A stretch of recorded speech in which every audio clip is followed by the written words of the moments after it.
Hello viewers, இன்னைக்கு நம்ம பார்க்க போறது ஒன் பீஸ் எபிசோட் 482 பார்ட் 1.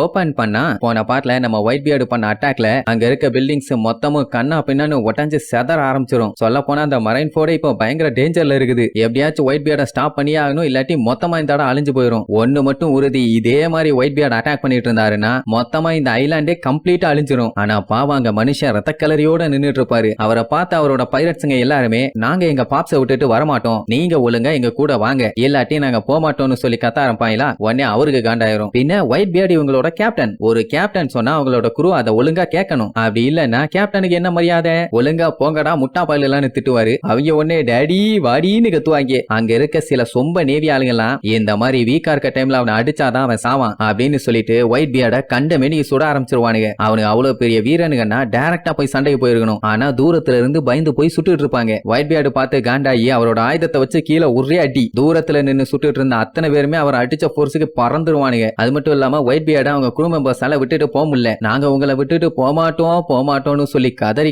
அழுவாங்க. என்ன பண்றது, கேப்டன் இப்படி ஒரு ஆர்டர் போட்டாரே. அப்படி அவர் சொன்னதை கேட்டாதான் அவருக்கு மரியாதை. சோ வேற வழி இல்லாம மன கஷ்டத்தோட அழுதுகிட்டே அங்க இருந்து வேகமா ஓடுவாங்க. ஏசுக்குமே அவர் அங்க விட்டுட்டு போறதுல சுத்தமா விருப்பம் இல்ல. அப்படியே சோகமா நின்னுட்டு இருப்பான். கப்பலையும் ரிவர்ஸ்ல எடுக்க ஆரம்பிச்சிட்டாங்க. இப்ப நினைச்சா பைரட்ஸ் அத்தனை பேருமே ஈஸியா அங்க இருந்து எஸ்கேப் ஆயிடலாம். ஒயிட் பியர்டுக்கு கஷ்டமா இருந்தாலும் வேற வழி இல்லாம மனச கல்லாக்கிக்கிட்டு அங்கேயே அப்படியே நின்னுட்டு இருப்பாரு. இங்க பாவ மிஸ்டர் 3 கண்ணா பின்னான்னு உளுந்து கழுத்து திருக்கி போய் கிடக்குறான். அவனை விடமாட்டேன்னு சொல்லி நேவியாளுக போட்டு தள்ள போவானுங்க. ஐயா உங்க கூட சண்டை போற ஆசை எனக்கு இல்லைங்க ஐயா, விட்டீங்கன்னா இப்படியே தப்பிச்சு ஓடிடுவாங்க ஐயா, என்ன ஆளை விடுங்க ஐயான்னு பேசி டைவர்ட் பண்ணிட்டு அந்த கேப்ல அவனை சுத்தி ஆம ஓடு மாதிரி வேக்ஸ உருவாக்கிடுவான். எல்லாம் என்னதுன்னு ஷாக் ஆவாங்க. அடே இது ஒண்ணு சாதாரண வேக்ஸ் இல்ல, ஸ்டீலை விட ஸ்ட்ராங்கான வேக்ஸ். நார்மலான ஸ்வாட் எல்லாம் வச்சு இதை வெட்டவே முடியாது, என்னைய ஒண்ணுமே பண்ண முடியாதுன்னு சீன் போட்டுட்டு இருப்பான். அவங்களுக்கு அதுக்கப்புறம் தான் தெரியுது இவனுக்குமே டெவில் ஃப்ரூட்டோட பவர் இருக்குன்னு. அண்ட் இன்னொரு மேட்டர் என்னன்னா, சென்கோக்கு அட்டாக் பண்ணும்போது கூட இவனோட அந்த வேக்ஸ உடைக்க முடியல, ஏன்னா அந்த அளவுக்கு ஸ்ட்ராங்.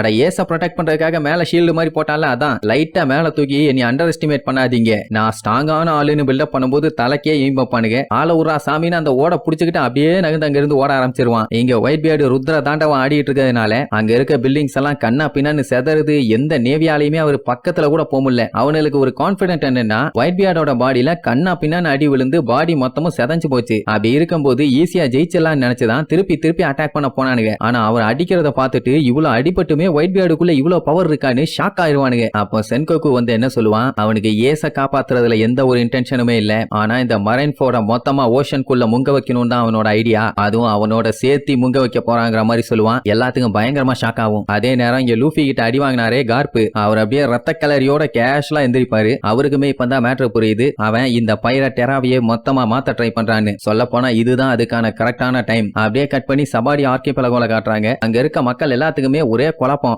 ஏன்னா அவங்க கடைசியா பார்த்த சம்பவம் இந்த மாதிரி ஒயிட் பியர்டு அவங்க சோல்ஜர்ஸ் எல்லாத்தையுமே நேவி கிட்ட வித்துட்டு ஏச காப்பாத்த ட்ரை பண்ணா அப்படின்னு சொல்லிட்டு இருந்த ஒரு பஞ்சாயத்து மட்டும்தான். அதுக்கப்புறம் இவ்வளவு கலவரம் நடந்துச்சுல்ல, அது எதுவுமே அவங்களுக்கு தெரியாது. இப்ப என்னன்னா, ஏசு செத்துட்டானா இல்ல ஒயிட் பியர்டு செத்துட்டானா இல்ல ரெண்டு பேருமே செத்துட்டாங்களா இல்ல ரெண்டு பேரும் தப்புச்சிட்டாங்களா ஒன்னும் தெரியாம கண்ணை கட்டி விட்டு காட்டுல விட்ட மாதிரி கதறிட்டு இருக்காங்க. ஏன்னா வீடியோ டிரான்ஸ்போர்ட் ஸ்டைல் எல்லாத்தையுமே ஆஃப் பண்ணிட்டானுங்களே. விஐபி டிக்கெட்ல இருக்கவங்க எல்லாம் கதறுவாங்க, எவ்வளவு நேரத்துக்கு தான் வெயிட் பண்றதுன்னு. அவங்க கடைசியா பார்த்தாங்களே இந்த மாதிரி பகி வந்து அவன் மூஞ்ச காமிச்சிட்டு போனது, அது அவன் ஏன் பண்ணா இதுக்கு பண்ணான்னு தான் ஒன்னும் புரியல. நியூஸ்காரங்க எல்லாம் ரொம்ப ஆர்வமா இருப்பாங்க, ஏன்னா நியூஸ் கிடைச்சா உடனே எல்லாத்துக்கும் ரிப்போர்ட் பண்ணணும்னு. ஆனா அந்த மாதிரி எதுவுமே நடந்த மாதிரி இல்லையே. அதே நேரம் இங்க பகி அந்த வீடியோ டிரான்ஸ்போர்ட்டர் ஸ்டைல எப்படியாச்சும் ஒர்க் பண்ண வைக்கணும்னு சொல்லி அதை வெளியவான்னு கூட்டு பாப்பாங்க. அது உள்ள போனது வெளியே வரவே இல்ல. உடனே கூட இருக்கவனுங்க எல்லாம் உசுப்பேத்தி விடுவானுங்க, கேப்டன் பகி இதுக்கெல்லாம் நமக்கு நேரம் இல்ல, நீங்க எப்படியாச்சும் போய் ஒயிட் பியர்ட தோக்கடிச்சே ஆகணும், அதுக்கான நேரம் தான் இதுன்னு சொல்லிட்டு நல்லா குத்தி விடுவானுங்க. அட கொய்யா அலைகளா, அது என்ன அவ்வளவு ஈஸியான வேலையாடா, ஏதோ சப்பையா சால்ட் வாட்டர் வாயில ஊத்துற மாதிரி சொல்லிட்டு இருக்கானுங்க. போனா ஒரே அடி போஸ்ட்மார்ட்டம் பண்ணி விட்டுருவான் அந்த ஆளு. ஏன்னா சாகர நிலைமையில இருந்தா கூட எல்லாத்தையும் தூக்கி அடிச்சுட்டு இருக்கான். அவங்க கிட்ட போனா கன்ஃபார்மா அடி மட்டும் தான் வாங்கிட்டு வரணும். அதனால என்னால அதெல்லாம் பண்ண முடியாது, நான் போவே மாட்டேன்னு சொல்லி மனசுக்குள்ள நினைச்சு கதறிட்டு இருப்பான். அவனுக்கு சும்மா இருக்க மாட்டானுங்க, நாங்க பகியோட பெஸ்ட் மொமெண்ட்டை இந்த உலகம் பூரா காமிக்கணும், அதனால சீக்கிரமா அந்த ஸ்னெயில வெளியே வர வைக்கணும்னு சொல்லி அதை என்னென்னலாம் பண்ணலாம்னு சொல்லிட்டு ஐடியா சொல்லுவானுங்க. அதை கேட்டு அதை அலண்டு போயிட்டு இருக்கும். என்னன்னா தண்ணியில போட்டு முக்கலாம் பானுங்க, தீயில போட்டு வாட்டலாம் பானுங்க, அப்புறம் சமாளிக்கலாம் அப்படி இப்படின்னு சொல்லி நிறைய பேசுவானுங்க. அதுக்கு அள்ளு விடும், ஐயோ நம்மள ஒரு வழி பண்ணாம விட மாட்டானுங்க போலயேன்னு. அப்ப பகி நைஸா பிட்ட மாத்துவான். என்னன்னா இப்ப அந்த ஸ்னெயில் வெளியே வந்துச்சுன்னா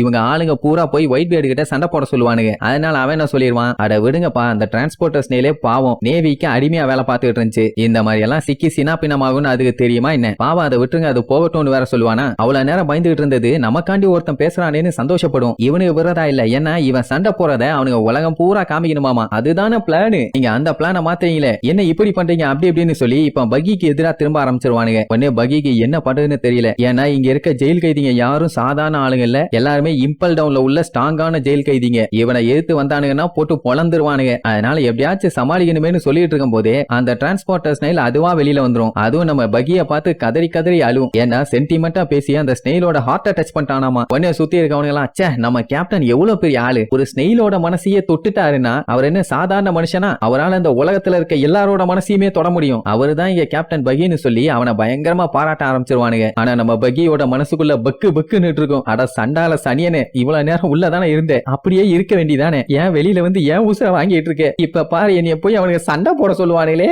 ஐயோ இதுல ஆனந்த கண்ணீர் வேற, மூஞ்சும் மோசா கட்டையும். அவனுங்க வேற சும்மா இல்லாம உலகத்தை கான்குவர் பண்ற நேரம் வந்துருச்சு, விடாதீங்க பகி, இதுதான் உங்க மொமெண்ட் அப்படி அப்படின்னு பயங்கரமா உசுப்பேத்தி விட்டவனே இப்ப அவனுக்கும் வேற வழி தெரியல. சரி ரைட்டு சமாளிப்போன்னு அந்த ஒயிட் பியர்டை கேப்சர் பண்ணி நம்ம கொல்ல போறோம் அப்படி அப்படின்னு பயங்கரமா பேசினோன்னு எல்லாருமே ஆமா ஆமா அதுக்காக தான் காத்துக்கிட்டு இருக்கோம் பானுங்க. சரி ரைட்டுன்னு சொல்லி வீடியோ ஷூட் ஆரம்பிச்சிருவாங்க. இங்க இவனுக்கு ஆரம்பிச்ச உடனே சபாரி ஆர்கிபெலாகோல வீடியோ வந்துரும். என்ன தெரியும்னு பார்த்தா ஒரே புகமண்டலமா இருக்கும். ரிப்போர்ட்டர்ஸ் எல்லாம் பார்த்துட்டு என்னாச்சு, அந்த இடமே நாரி போயிருக்குது, ஒருவேளை நேவி தோத்துட்டாங்களா இல்ல ஏசா காப்பாத்திட்டு ஒயிட் பியர்ட் கிளம்பிட்டானா, என்னாச்சுன்னு ஒரே பதட்டம். எல்லாம் ஸ்கிரீனுக்கு பக்கத்துல போய் பார்த்துட்டு இருப்பாங்க. ஆனா அந்த டைம் தான் பகி மறுபடியும் குறுக்கால வந்து, நான் தான் கேப்டன் பகி, இந்த உலகத்தை ஆள பிறந்தவன், மறுபடியும் இந்த பைத்தியக்காரன் வந்துட்டானான்னு எல்லாரும் அங்கேயே தொங்கிடுவாங்க. அதே நேரம் இங்க பைரட்ஸுங்க எல்லாம் எப்படியாச்சும் நியூ வேர்ல்டுக்கு உயிரோட போய் சேரணும், யாருக்கும் எதுவும் ஆகிடக்கூடாதுன்னு சொல்லி அடிச்சு புடிச்சு கப்பல் ஏற ஓடுவானுங்க. அவங்க அப்படி தப்பிக்க நேவி ஆளுங்க விடுவாங்களா, கண்டபடி சுட்டுட்டே இருந்தவொடனே ஒயிட் பியர்டுக்கு காண்டாயிரும். உடனே கையில இருக்க ஆயுதத்தை வச்சு பொலன்னு பொலந்து எட்டிட்டு இருப்பாரு. அதே நேரம் இங்க ஜோசுவ தூக்கிட்டு போறதுக்காக படாத பாடுபடுவாங்க. ஏன்னா அவனை அவக்கீஜி கம்ப்ளீட்டா ஃப்ரீஸ் பண்ணிட்டான். அப்படியே அங்க பஞ்சாயத்து போயிட்டு இருக்குமா. இங்க இவான்கோ நம்ம லூஃபியா வாடா போலாம், ஏன் வெயிட் பண்ணிட்டு இருக்கீங்கன்னு கேட்பான். அவன் ஏச பாத்துட்டு இருப்பான். ஏசு ஒயிட் பியர்டை பார்த்துட்டு நின்னுட்டு இருப்பான். ஏன்னா அவரை அங்கேயே விட்டுட்டு போக சொல்றாரு. அது எப்படி முடியும், அதனாலதான் பையன் ரொம்ப ஃபீல் பண்ணிட்டு நெருப்ப வச்சு அங்க இருக்க நேவி ஆளுங்க எல்லாத்தையும் அடிச்சு திருக்க விட்டுட்டு அப்படியே ஒயிட் பியர்டுக்கு முன்னாடி மண்டி போட்டு ரொம்ப ஃபீல் பண்ணி அழ ஆரம்பிச்சிருவான். அப்போ ஒயிட் பியர்டு, நீ எதுவுமே சொல்ல தேவையில்லை ஏசு, எனக்கு எல்லாமே புரியுது, ஒன்னே ஒன்ன மட்டும் சொல்லுன்னு, நான் உனக்கு அப்பாவா இருக்கிறது உனக்கு ஹாப்பியானு கேட்பாரு. அப்ப அவனுக்கு ஃபர்ஸ்ட் டைம் ஒயிட் பியர்டை மீட் பண்ண ஞாபகங்கள்லாம் வரும். அந்த டைம் எல்லாம் ஏசு அவரை பொலந்து கட்டணும்னு சொல்லி ரொம்ப காண்டல சண்டை போட்டிருப்பான். ஆனா இப்போ அப்பான்னு சொல்லி உயிரை விடுற நிலைமைக்கு வந்துட்டான். அது மட்டும் இல்லாம நான் ரொம்ப சந்தோஷமா இருக்கேன்னு வேற சொல்லுவானா. அதை நினைச்சு அவரு பயங்கரமா சந்தோஷப்படுறதோட இந்த எபிசோடுக்கு எண்டு கார்டு போட்டு முடிக்கிறாங்க.